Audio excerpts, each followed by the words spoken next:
हरे कृष्णा। श्रील प्रभुपाद की जय।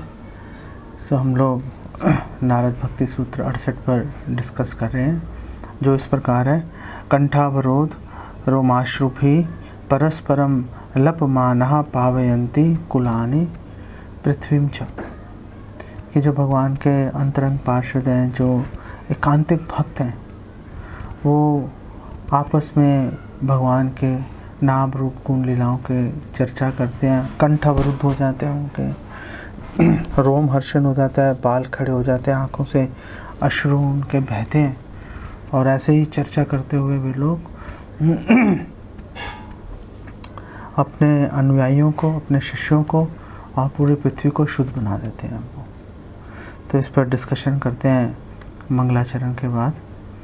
ओम अज्ञानतिमिरान्धस्य ज्ञानाञ्जन शलाकया चक्षुरुन्मीलितं येन तस्मै श्री गुरुवे नमः।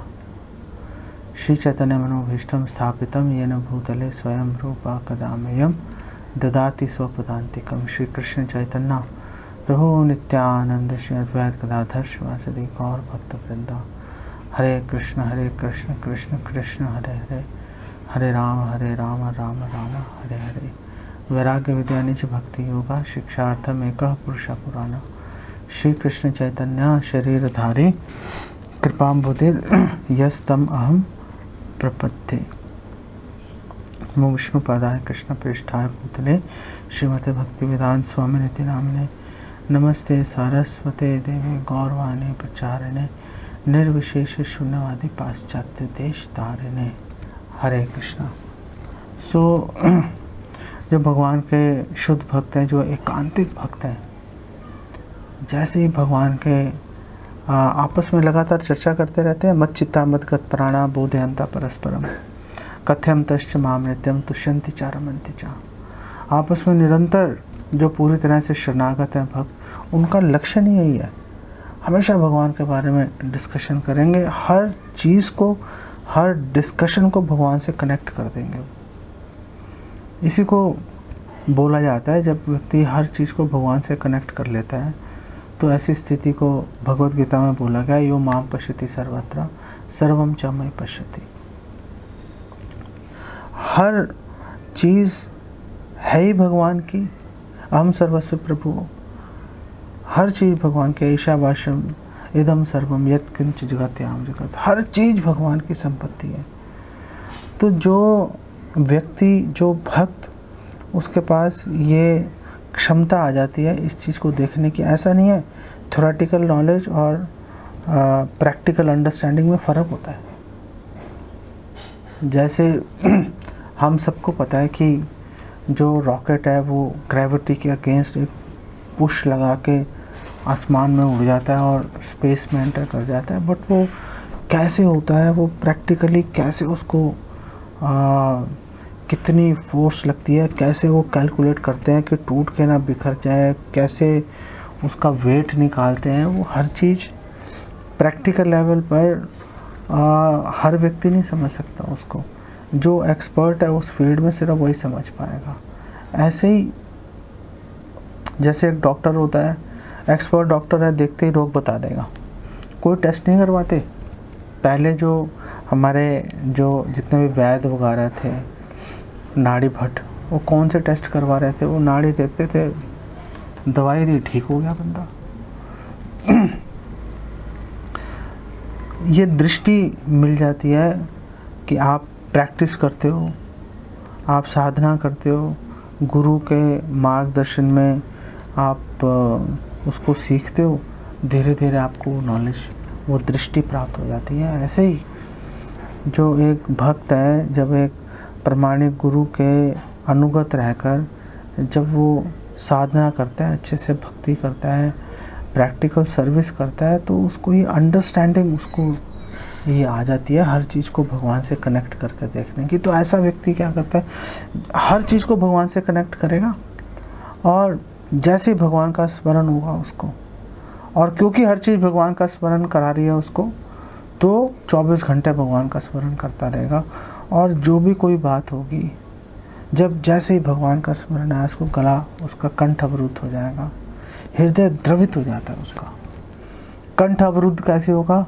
हृदय द्रवित हो जाता है। आगे जाके इसके ऊपर भी आपको एक श्लोक बताऊंगा, बिल्कुल उससे उल्टा शिला ईश्वरपुरी बोल रहे हैं, चैतन्य महाप्रभु के गुरु। सो उसका कंठ अवरुद्ध हो जाएगा, रोम हर्षण हो जाएगा, आंखों से आंसू उसके बहने शुरू हो जाएंगे, जो वह वर्ण है उसका रंग बदल जाएगा, फीका पड़ जाएगा रंग एकदम, जैसे पता नहीं क्या कमज़ोरी आ गई है। ऐसे भावों का प्रदर्शन करना शुरू कर देता है एक भक्त, अपने आप से ऐसे भाव उसके अंदर प्रकट हो जाते हैं, लक्षण प्रकट हो जाते हैं। सो ऐसे भक्त जो होते हैं, जो ऐसे डिवोटीज़ हैं, हमें जो जब हम ऐसे सूत्रों को जब हम पढ़ते हैं तो हमें ऐसे भक्तों की जो संग का जो महत्व है, तो महत्व है उसको समझने पे के लिए हमें प्रेरणा बेसिकली दे रहे हैं कि ओह, हमारा गोल क्या है कि हम भी ऐसी स्थिति में पहुंचना चाहते हैं। कैसे पहुंचेंगे? ऐसे भक्तों का अनुगत्य में, ऐसे भक्तों का संग करके पहुंचेंगे, ऐसे भक्तों को उनके मिशन में सहायता करके, सहयोग करके हम लोग पहुंचेंगे। तो एक जो भक्त है, जो साधक है, उसके लिए पहली बात तो है कि वो गोल, उसको ये क्लियर होना चाहिए कि मेरा वो गोल है, मुझे एकांतिक भक्त बनना है, मुझे ऐसी स्थिति में पहुंचना है कि मैं 24 घंटे भगवान का मैं स्मरण करता रहता हूँ। वो स्थिति में मैं कैसे पहुंचूंगा? ऐसे भक्तों का संग करके पहुंचूंगा, और बस उस संग करने की वो जो इच्छा, जो प्रेरणा उसके अंदर बलवती हो जाएगी, बस वहाँ से उसकी गाड़ी चलनी शुरू हो जाती है। तो ये जो कंठ अवरोधन, रोम हर्षण इत्यादि जो लक्षण हैं वो कैसे होते हैं? अलग अलग रीज़न होते हैं। कुछ 2-3 रीज़न डिस्कस कर लेते हैं यहाँ पर। एक रीज़न तो हमें भगवत गीता में दिखाई देता है कि जब भगवान कृष्ण ने अपना विराट रूप दिखाया अर्जुन को, अर्जुन का रोमहर्षण हो गया। 11वें भगवत गीता के 11वें अध्याय में बताया, रोमहर्षण हो गया, एकदम अचंभित हो गया वो देखकर। जब उसने भगवान का ऐश्वर्य देखा, उसकी कल्पनातीत था वो ऐश्वर्य। वो ऐश्वर्य देख के एकदम उसको रोमहर्षण हो गया, और उसने भगवान से माफ़ी मांगी कि मैं तो आपको अपने मित्र के रूप में सोच रहा था, लेकिन आप तो बहुत महान निकले, आप प्लीज़ मुझे माफ़ कर दीजिए। बार बार उनको नमस्कार करने लगा वो। ये होता है जब भगवान के ऐश्वर्य का ज्ञान हो जाए, जब भगवान का स्पर्श मिल जाए तो भी रोमहर्षण हो जाता है। जैसे पृथ्वी है, भगवान जब अंतर्धान हो गए थे तो पृथ्वी बहुत ही विलाप कर रही थी। अब क्यों विलाप कर रहे हो? कि भाई भगवान जो है, भगवान कृष्ण कभी इस भक्त से मिलेंगे कुछ टाइम के लिए, कभी उस भक्त से मिलेंगे कुछ टाइम के लिए, लेकिन उनके चरण तो हमेशा पृथ्वी को स्पर्श करते रहेंगे। तो मुझे हमेशा उनके चरणों का स्पर्श मिलता रहता था, इसलिए पूरी पृथ्वी पर खूब बहुतायत से घास उगनी शुरू हो गई। तो वो घास जो है वो पृथ्वी का रोमहर्षण है, वो रोमहर्षण है, उसके कारण पृथ्वी एकदम हर्षित हो रही थी। अब भगवान अंतर्धान हो गए, अब वो स्पर्श प्राप्त नहीं हो रहा, इसी का विलाप कर रहे हैं। गोवर्धन है, जब भगवान खेल रहे थे गोवर्धन पर्वत पर, जो भी भगवान लीलाएं कर रहे हैं, वो लीलाएं भगवान स्पर्श कर रहे हैं गोवर्धन पर्वत को। गोवर्धन पर्वत हमेशा पुलकित रहता था, और हमारे आचार्य बता रहे हैं कि जब भगवान ने गोवर्धन पर्वत अपने बाएं हाथ पर धारण किया था तो एकदम पुलकित हो गया था, और एकदम पुलकित होने के कारण एकदम हल्का हो गया, हवा में उड़ना शुरू हो गया खुशी के मारे। अब भगवान को कोई वजन ही नहीं आ रहा, ग्रेविटी सब खत्म हो गई, और इतना रोमहर्षण हो गया था गोवर्धन को कि इंद्र अपने वज्र से प्रहार कर रहा है, ऐसे लग रहा है वो फूल बरसा रहा है कोई उनको असर ही नहीं आ रहा उनको। तो ये भगवान का जब स्पर्श होता है उसका प्रभाव आ जाता है। जैसे विदुर है, अक्रूर, अक्रूर जब गए ब्रज में कंस के कहने पर, तो वहाँ पे गए, तो जब ब्रज में एंटर किया तो वहाँ पे देखा वो भगवान के चरण चिन्ह निशान बना हुआ था। देखते ही भावे लोग गए और धूल में लौटना शुरू कर दिया। रोमहर्षण हो गया उनको, भगवान का दर्शन हो गया मेरे को, मुझे अपने स्वामी की चरण रज प्राप्त हो गई। स्पर्श से जो है प्राप्त हो जाता है। तीसरा जो उदाहरण है कि जैसे भगवान की मधुरता से प्राप्त हो जाता है रोमहर्षण, कंठ अवरोधन, बोल ही नहीं पाते, बिल्कुल आवाज़ निकलनी बंद हो जाती है। जितने भी भक्त भगवान का दर्शन करते हैं और जितने भी स्पेशली जो ब्रज में है, सबका कंठ भरा ही रहता है बेसिकली। बड़े भगवान की स्वीटनेस से एकदम मंत्रमुग्ध हो जाते हैं। वो तो भगवान उनको कहते हैं बोलने के लिए, तो बड़ी मुश्किल से बोल पाते हैं। भगवान की स्वीटनेस से जितने करोड़ों उदाहरण हैं इसके, स्वीटनेस से। एक उदाहरण देखते हैं जो भगवान के विरह से रोमहर्षण हो रहा है, और भगवान के विरह से रोमहर्षण का चैतन्य महाप्रभु से और उदाहरण किसी और के बारे में बात करने की ज़रूरत ही नहीं है। एक उदाहरण देता हूँ आपको। जब रोमहर्षण हो रहा है, कंठ अवरुद्ध हो रहा है, आंखों से आंसू बहे जा रहे हैं और अष्ट सात्विक विकार जो हैं पूरे के पूरे शरीर में प्रकट हो गए चैतन्य महाप्रभु को। चैतन्य महाप्रभु ने एक दिन चटक पर्वत को देखा पुरी में, उनको लगा गोवर्धन है, और चैतन्य महाप्रभु भागे मन की गति से, कोई पकड़ नहीं पाया, और भागे जा रहे हैं चैतन्य महाप्रभु और भाग रहे हैं। और उस समय क्या हुआ वो आपको चैतन्य चरिता में से कुछ 5-6 प्यारे आपको पढ़ के सुनाता हूँ। प्रथमे चलीला प्रभु ये न वायु गति, जैसे वायु की गति से महाप्रभु दौड़ रहे हैं। स्तंभ भाव पथे हिला चली तेना शक्ति, वो कहाँ तो वायु की गति से दौड़ रहे थे और दौड़ते दौड़ते एकदम से स्तंभित हो गए, जड़ हो गए एकदम, और जड़ होके एकदम जैसे पृथ्वी पर नीचे गिर गए और चलने की शक्ति खत्म हो गई उनके अंदर। बिल्कुल एक सूखी लकड़ी की तरह जमीन पे नीचे गिर गए। उनके पीछे पीछे गोविंद दौड़ रहा था, अभी दूर था, अभी पहुंचा नहीं था। प्रति रोम कूपे मांस व्रणेर आकार, तार ऊपरे रोमोद्गम कदम प्रकार। और चैतन्य महाप्रभु हर रोम के जो है, हर रोम के ऊपर ऐसे लग रहा था जैसे फुंसियाँ हो जाती हैं, इतने मोटे मोटे हर बाल रोम छिद्र के ऐसे फूल गया था वो चैतन्य महाप्रभु को। सोचो ओह कितनी विलक्षण स्थिति रही होगी। बाल महाप्रभु के रोम जो सारे बाल हैं शरीर के एकदम ऐसे खड़े हो गए थे, ऐसे लग रहा था जैसे कदम के फूल उगे हुए थे, सुंदर लग रहे थे महाप्रभु, बिल्कुल स्तंभित एकदम गिरे हुए हैं जमीन पर। प्रति रोमे परस वेद पड़े रुधिरेर धार, कंठे घर घर नाही वर्णेर उच्चार।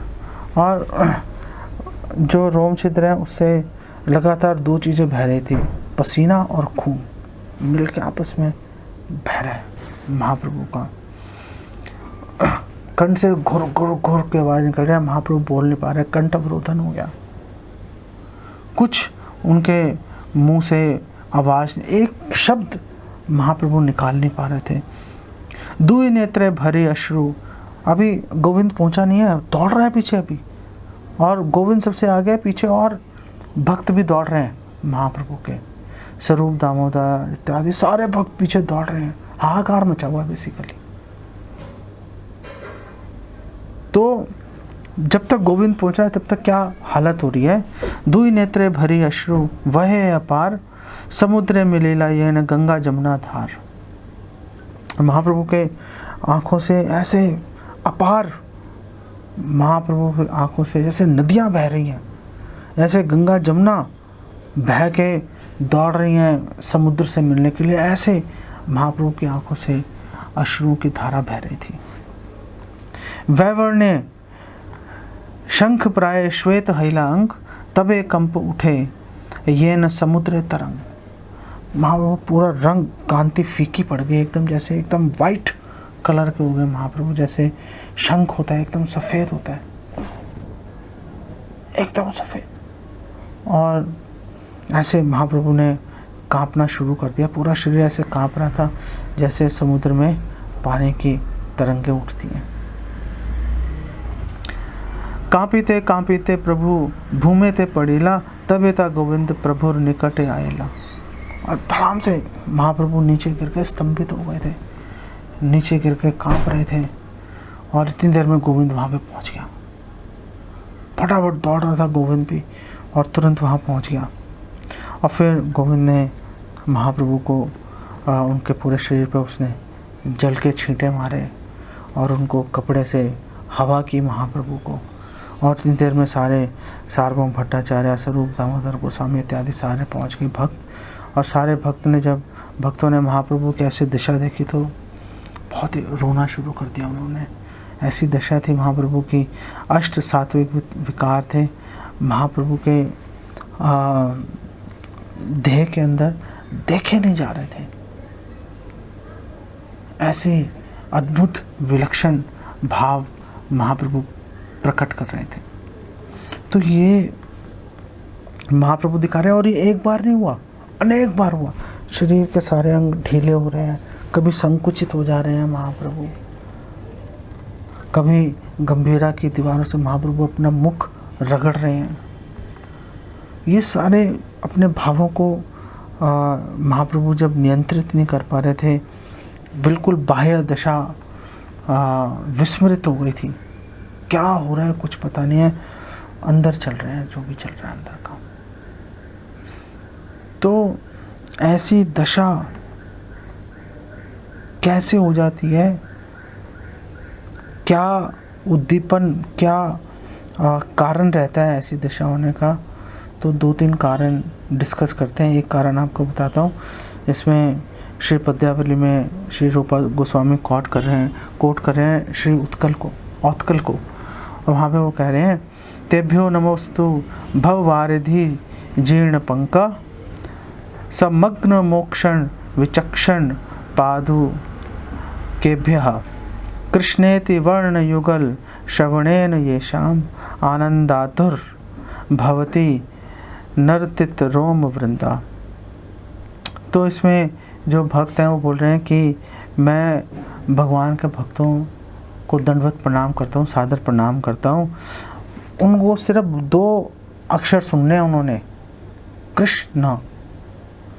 जैसी वो कृष्ण ये 2 शब्द सुन लेते हैं, कृष्ण, इनको सुनते ही उनको रोमहर्षण हो जाता है, बाल खड़े हो जाते हैं उनके शरीर पे, और वो भावावेश में आकर नृत्य करना शुरू कर देते हैं।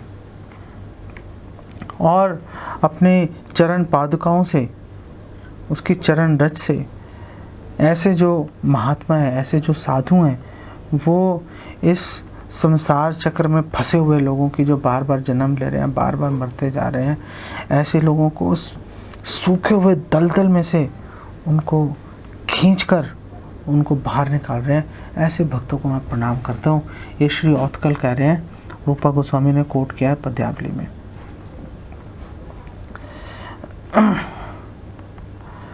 पद्यावली के अंदर ही श्री रूपा गोस्वामी कह रहे हैं कि हरि स्मृति आह्लाद स्तिमित मनसो यस्य कीर्तिनः, स रोमांचः कायः नयनम अपि सानंद सलिलाम, तम एवा चंद्रार्कम वह पुरुष धौरयेम मवने, किम अन्यस्तेर भारेयम सदन गति आगति परे।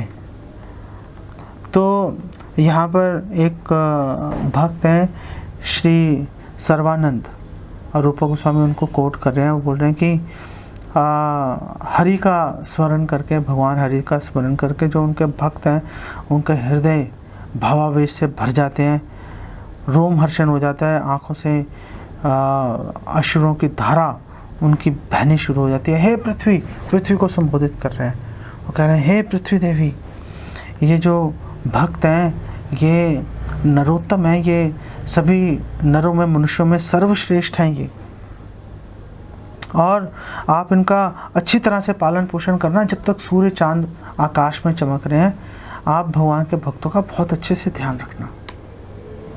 ऐसा ये आचार्य हमारा भाव प्रकट कर रहे हैं, और वो बोल रहे हैं कि ऐसे लोगों का तुम अच्छी तरह से पालन पोषण करके क्या तुम्हें फ़ायदा मिलेगा, जो यमराज का ही मुंह देखे जा रहे हैं। उससे अच्छा है कि तुम भगवान के भक्तों का अच्छी तरह से पालन पोषण करो, ऐसा उनका भाव है। ये जो भाव है ये केवल मनुष्यों तक सीमित नहीं है, ये भाव पशु पक्षियों में भी और इवन कि पेड़ पौधों के अंदर भी रहता है। हमें शिवानंद सहन की जानकारियाँ, उनके साथ में कुत्ता चल रहा था, वो कुत्ता भी महाप्रभु की दया से पूरा भावावेश में आके हरे कृष्ण कीर्तन करता भगवत धाम चला गया। वो पद्यावली में शिला ईश्वरपुरी जो श्लोक कह रहे हैं, आपको उसका अर्थ बता रहा हूँ उसका, वो रूपा गोस्वामी बोल रहे हैं, उन्होंने कोट किया है पद्यावली के अंदर। वो कह रहे हैं कि ये जो आम का पेड़ है ये कितना आपका स्मरण करके कितना भावावेश में आ गया है, कितना विचलित हो गया ये, और ये नृत्य कर रहा है। कैसे नृत्य कर रहा है कि जब उसकी हवा से उसकी जो शाखाएं हैं वो हिल रही हैं, वो एक्चुअली हवा से शाखाएं नहीं हिल रही, वो नृत्य कर रहा है वो। तो क्या वो गा भी रहा है? तो शिला ईश्वरपुर कह रहे हैं हाँ वो गा रहा है।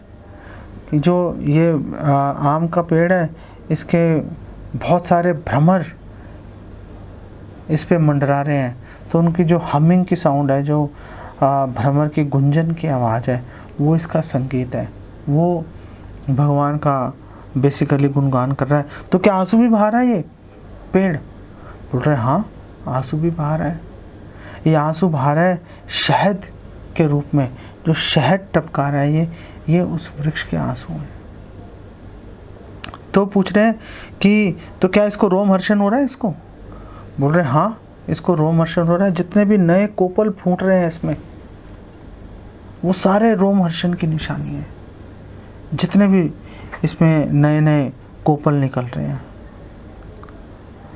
तो शिला ईश्वरपुरी भगवान से ही पूछ रहे हैं कि हे मुकुंद, आप तो मेरे प्राणों के नाथ हो, जरा मुझे एक बात बताना कि ये जो वृक्ष है ये सदैव आपके प्रति प्रेम से कैसे भरा हुआ है, और मेरा हृदय इतना पाषाण की तरह कैसे हो गया कि आपका जो नाम है वो भी मेरे हृदय में प्रवेश नहीं कर पा रहा, आखिर ऐसा कैसे हो गया? तो आप देखो शिला ईश्वरपुरी कितनी दीनता, कितनी विनम्रता का प्रदर्शन कर रहे हैं। एक भक्त को हमेशा अपने हृदय में ये बात संजो के चलते रखनी चाहिए। आगे इसके बारे में आपसे और चर्चा करते हैं हम। श्रीमद् भागवतम 11वें स्कंद के 3रे अध्याय में लगातार 3-4 श्लोक आ रहे हैं जो इसी के ऊपर बात कर रहे हैं। तो श्लोक संख्या 29 में 11:3-29 के अंदर बताया जा रहा है कि जो व्यक्ति अपना परम स्वार्थ चाहता है उसको ऐसे लोगों से मित्रता करनी चाहिए। कैसे लोगों से? कृष्ण आत्मनाथेषु, जिन्होंने कृष्ण को अपने प्राणों का स्वामी मान रखा है। ये तो एक बात हो गई। 30वें श्लोक में क्या बोल रहे हैं? परस्पर अनुकथनम पावनम भगवद यशः मिथो रतिर मिथस्तुष्टिर निवृत्तिर मिथ आत्मनः। और बोल रहे हैं कि सीखना चाहिए कि आखिर भक्तों के साथ में भक्तों का संग लिया कैसे जाए। ये सीखने का विषय है। ऐसे नहीं मिले गले लगे चलो भैया बात बन गई, नहीं। भक्तों का संग कैसे लेना है, कैसे अधिक से अधिक लाभ उठाया जा सकता है। ये सीखने का विषय है। ये कभी मत सोचो कि हमें पता है सब कुछ। आपको सीखना पड़ेगा कि शुद्ध भक्तों का, वरिष्ठ वैष्णवों का संग कैसे लेना है हमने, कैसे अधिक से अधिक लाभ उठाएंगे। तो यहाँ पे कह रहे हैं कि सब आपस में मिलकर इकट्ठे होके शुद्ध भक्तों से अधिक लाभ कैसे उठेगा, कैसे मिलेगा, जब सब आपस में मिलकर सब भगवान श्री कृष्ण के नामों का कीर्तन करेंगे। और ये जो प्रक्रिया है, जो संकीर्तन है, ये सबसे अधिक शुद्धिकरण करता है। और जैसे भक्त आपस में मिलकर संकीर्तन करने से, कृष्ण कथा करने से उनकी आपस में प्रीति प्रगाढ़ हो जाती है। तो प्रीति बढ़ रही है। सेंटर में कौन है? सेंटर में कृष्ण कीर्तन, कृष्ण कथा है। उसके माध्यम से आपस में उनकी जो प्रीति है, जो आपस में फ्रेंडशिप है, वो गाढ़ी हो रही है। और जैसे ही वो प्रीति गाढ़ी होती है, वैसे ही उनका जो आपस में परस्पर उनका सुख, संतोष में और आनंद में वृद्धि होनी शुरू हो जाती है। जब सजातीय वैष्णव आपस में बैठ के बात करते हैं, एक ही सोच होती है, एक ही तरह का मूड होता है, जब आपस में बैठ कर डिस्कशन करते हैं तो नेचुरली सेटिस्फेक्शन उनकी बढ़ जाती है। अगर वक्ता बहुत अच्छा है और श्रोता बेकार है तो रसाभास आ जाएगा। अगर वक्ता बेकार है, श्रोता बहुत अच्छे हैं, तो भी रसाभास आ जाएगा, वो बात नहीं बनेगी। श्रोता वक्ता दोनों टॉप क्लास होने चाहिए, तो जो असली रस का आस्वादन होता है। एक चौथा कॉम्बिनेशन भी है कि श्रोता भी बेकार है, वक्ता भी बेकार है, तो फिर उसकी क्या बात करें।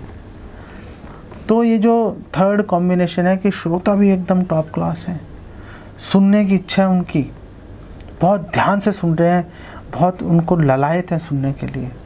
और जो वक्ता है उसको एक तो शब्दे परे च निष्णातम, कि उसको शास्त्रों की जानकारी भी है और परे उसका अनुभव भी है।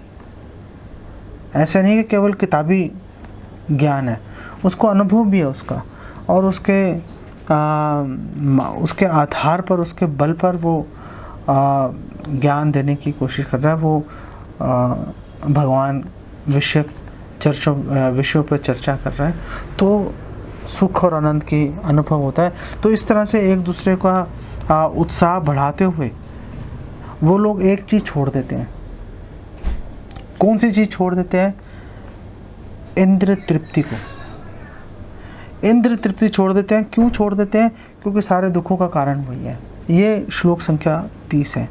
और आगे 31 में बोला है, स्मरन्तः स्मारयन्तश्च मिथो अघौघ हरम हरिम भक्त्या संजातया भक्त्या विभ्रति उत्पुलकाम तनु। कि ये जो इस तरह के जो भक्त हैं, जो सजातीय भक्त हैं और सारे ही भगवान के कृष्ण कथा और कृष्ण कीर्तन करने में उत्साहित हैं परम, ऐसे जो भक्त हैं वो लगातार आपस में स्मरण भी करते हैं और स्मरण करते भी हैं, करवाते भी हैं। तो ऐसे लोग आपस में बैठ के भगवान का गुणगान करते हैं, स्मरण करते हैं, स्मरण करवाते हैं भगवान की लीलाओं के बारे में, भगवान के गुणों के बारे में। इसी तरह से ऐसा करते करते उनकी भक्ति उन्नत हो जाती है, भगवान प्रसन्न हो जाते हैं। और वो भगवान कौन है?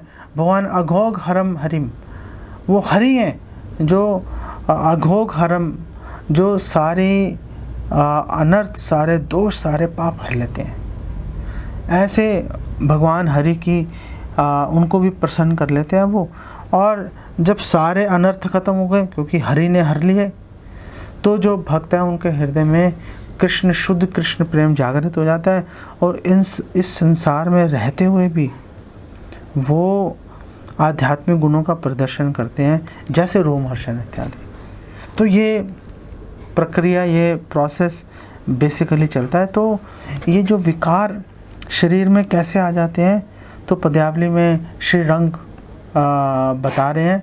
वो कह रहे हैं कि कामम वपु पुलकितम नयने धृताश्रय वाचः स गद्गद पद सखी कंपी वक्षः ज्ञातम मुकुंद मुरली रव माधुरी ते चेतः सुधांशु वदने तरली करोति। वो कह रहे हैं कि अरे तुम्हारे शरीर पे सारे जो रोम है खड़े हो गए, रोमर्शन हो गया, तुम्हारी आंखें भरी हुई हैं, कंठ अवरोधन हो गया, बोल नहीं पा रहे तुम, और तुम गहरी गहरी सांसें ले रहे हो, ठीक से सांस भी नहीं ले पा रहे। तो हे चंद्रमुखी सखी, मुझे पता है ये सब क्यों हो रहा है। क्यों हो रहा है भाई? बोल रहा है कि मुझे पता है कि ये मुकुंद की जो वंशी वादन है उसका जो मधुरता है उसके कारण तुम्हारा हृदय कंप आ रहा है, इसलिए तुम्हारे हृदय में सारे विकार जो हैं ये प्रकट हो रहे हैं। तो ये सारी बातें तो बहुत अच्छी हैं, हमारा गोल है ये सारी बातें, हमें इनको प्राप्त करने की बहुत गाढ़ी इच्छा है हमारी, लेकिन हम इसको इमिटेट, इसकी नकल नहीं कर सकते, झूठा प्रदर्शन हम नहीं कर सकते, बल्कि जो हमारे आचार्य हैं वो तो छुपाते रहते थे। हमारे आचार्य कभी भावों का प्रदर्शन नहीं करते थे। श्रील प्रभुपाद ने भी पूरे जीवन में 2-3 दफ़ा ही ऐसा हुआ कि श्रील प्रभुपाद एकदम एक्सटेसी में चले गए, और उस समय श्रील प्रभुपाद बोलते कुछ नहीं थे, एकदम चुप कर जाते थे। तो छुपा रहे हैं, जो प्रदर्शन कर रहे हैं वो एक्चुअली ख़तरनाक चीज़ है। एक बार एक माता जी थी, वो वृंदावन मंदिर में आके इस्कॉन में रहना शुरू कर दिया, बहुत भावनाओं का प्रदर्शन कर रही थी, सारे डिवोटीज आकर्षित हो गए उनसे। तो जैसे ही कृष्ण कीर्तन होता है ज़मीन पर लौटना शुरू कर देती। तो भक्तों ने श्रील प्रभुपाद से उनको पूछा चिट्ठी लिख के कि प्रभुपाद ऐसा हो रहा है, क्या करें, क्या ये वाकई में बहुत उच्च है? प्रभुपाद ने कहा नहीं, ऐसी बात नहीं है, उसको ज़्यादा ध्यान मत दो उसकी तरफ, कोई लंबी चौड़ी बात नहीं। और माता जी चली गई वहाँ से। तो प्रदर्शन जो है एक भक्त नहीं करता, वो संजो के रखता है एक भक्त को। ये हमें पता चल रहा है चैतन्य महाप्रभु के प्रसंग से पता चल रहा है कि जब तक आप एक अंतरंग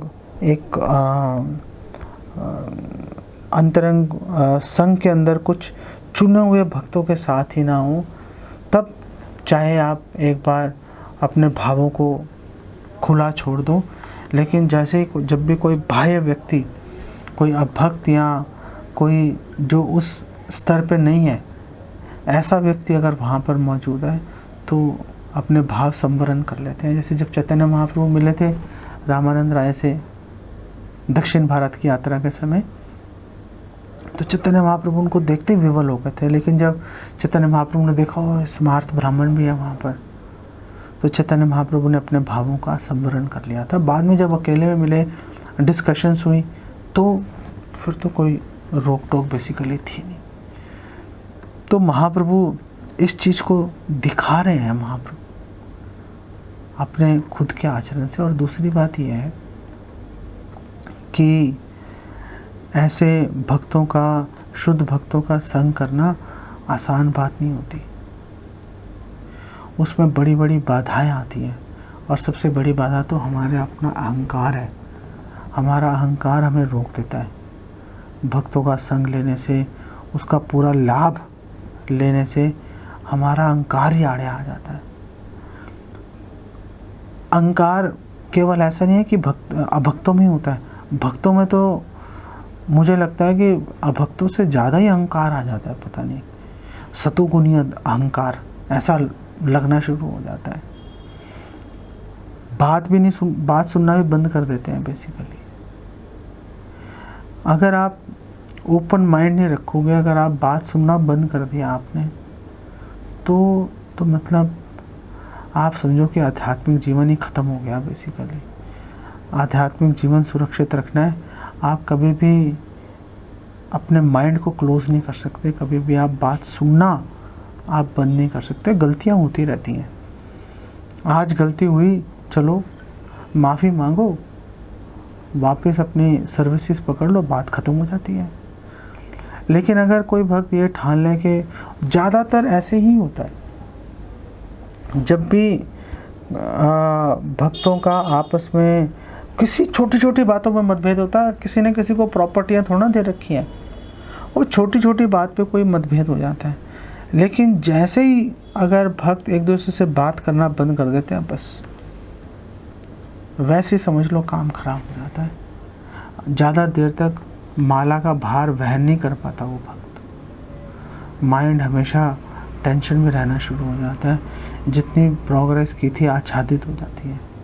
अपराध भी हो सकता है करना शुरू करते हैं भक्त। अहंकार से बच के रहना बहुत ज़रूरी है, ये इसमें कोई शक की बात नहीं है।